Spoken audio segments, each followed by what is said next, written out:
एक लकवे के मरीज को अगर लकवे की परेशानी से बाहर आना है, अपनी हालत दोबारा सुधारनी है, तो उसके लिए बहुत ज़रूरी हो जाता है ये समझना कि आखिर जो लकवे की समस्या है वो है क्या, किस कारण से हुई और वो ठीक कैसे हो सकती है, वो व्यक्ति अपने आप को वहां से बाहर कैसे निकाल सकता है। और इसी तरीके से बहुत ज़रूरी हो जाता है उस परिवार के सदस्यों के लिए ये समझना कि ये जो बीमारी है ये क्या है और किस कारण से हुई, ताकि वो अपने परिवार के उस सदस्य को उस समस्या से सही समय पर या ये कहें समय रहते उसे बाहर निकाल पाएंगे। तो चलिए शुरू करते हैं वीडियो और सबसे पहले जानते हैं कि जो लकवे की समस्या है ये है क्या। जनरली अगर आप किसी से पूछेंगे कि लकवे की समस्या क्या है या लकवे में क्या होता है, तो वो आपको कहेगा कि मेरे हाथों में प्रॉब्लम आ गई है, या मेरे पैर में प्रॉब्लम आ गई है, या मेरी हाथ की नसें काम नहीं कर रही हैं, पैर की नसें काम नहीं कर रही हैं, तो ये लकवा है।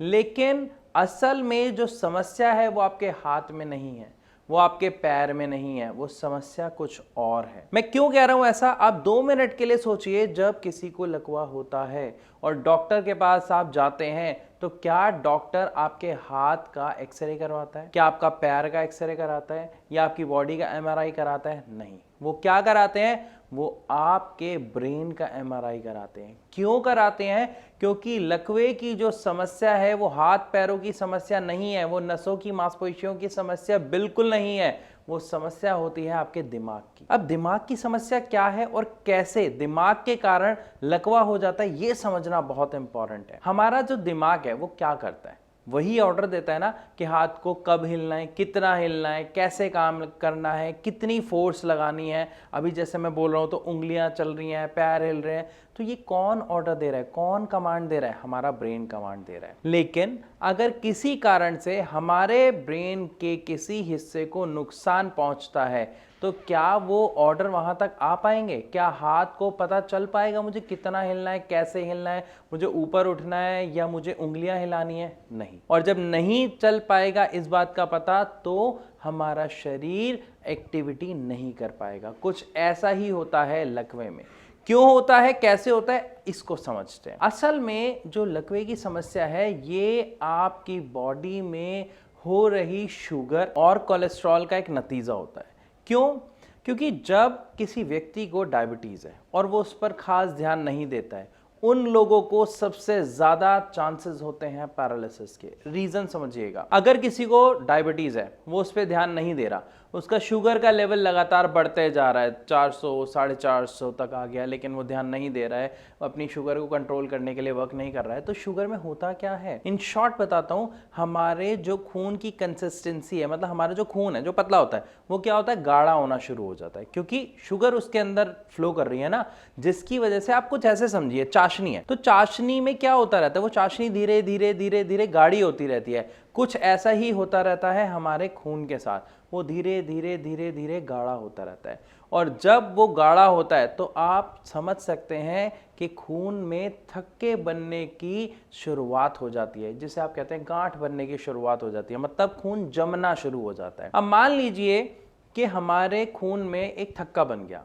अब वो थक्का फ्लो कर रहा है, जहां पर नलियां खुली हैं, जितना वो छोटा थक्का बना फ्लो कर रहा है, और वो फ्लो करते करते अगर आपके दिमाग तक पहुंच गया और अगर किसी आगे नस में, किसी टिश्यू में फंस गया, मान लीजिए वो थक्का है, बड़ी नली थी उसमें से आया, आगे छोटी नली है, वो वहां पे फंस गया। अब फंसने से होगा क्या? क्या आगे ब्लड जाएगा? नहीं जाएगा। ब्लड नहीं जाएगा तो क्या आगे ऑक्सीजन जाएगी? नहीं जाएगी, क्योंकि ब्लड के अंदर ही ऑक्सीजन जाती है। और हमारे दिमाग का जो खाना है, जो उसकी एनर्जी है, जिससे वो वर्क करता है, वो क्या है? वो ब्लड और ऑक्सीजन है।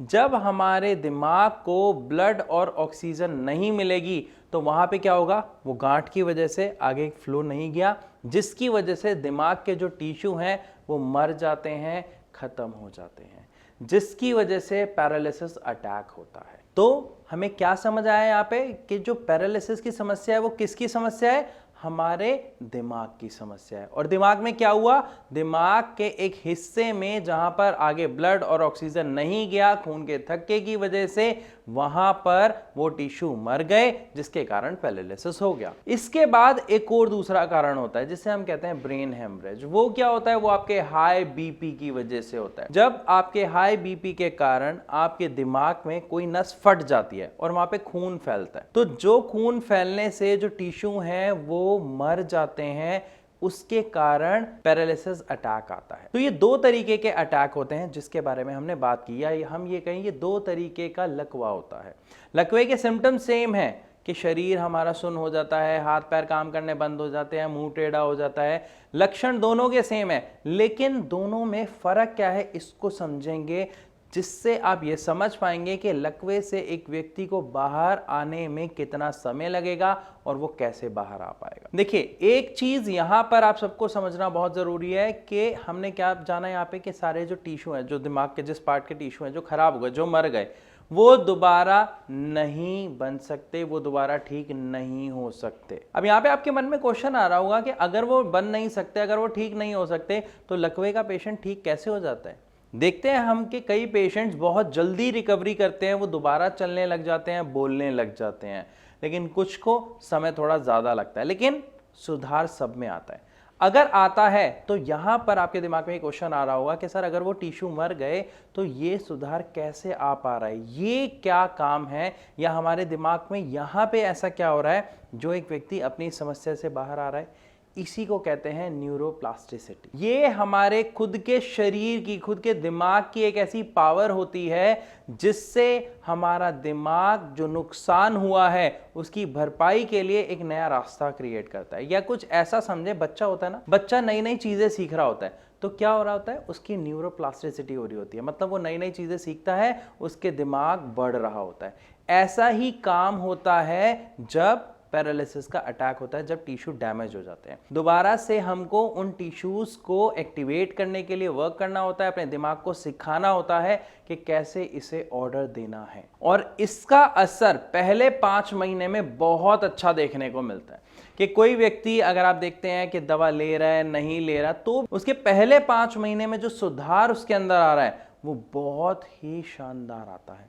लेकिन 5 महीने के बाद वो जो सुधार है वो रुक जाता है, क्योंकि ये एक नेचुरल प्रोसेस है जो 5 महीने तक होता है, उसके बाद रुक जाता है। और यहां पर असल समस्या शुरू होती है, क्योंकि 5 महीने के बाद ये जो सुधार है जब ये रुक जाता है तो इंसान भी कहीं ना कहीं हिम्मत हारना शुरू कर देता है कि 5 महीने हो गए, अब ज़्यादा कुछ हो नहीं रहा, इतना टाइम हो रहा है, मैं कैसे बाहर आऊँगा। और जहाँ चाह वहाँ राह हमने शुरू से सुना है, लेकिन जहाँ इंसान खुद से हार जाता है तो उसके लिए जीतना बहुत मुश्किल हो जाता है।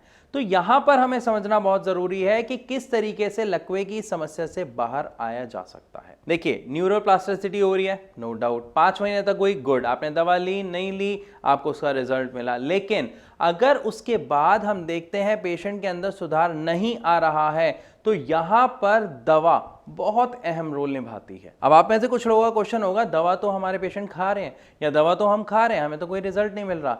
एक चीज ध्यान से सुनिएगा, जो आप दवा खा रहे हैं, क्या आपने उसे टेस्ट किया, क्या आपने चेक किया? एक बार आप गूगल तो करिए, उसके नाम को चेक करिए, ये दवा किस काम के लिए यूज हो रही है जो आप खा रहे हो। क्या ये आपकी न्यूरोप्लास्टिसिटी से रिलेटेड कोई वर्क कर रही है?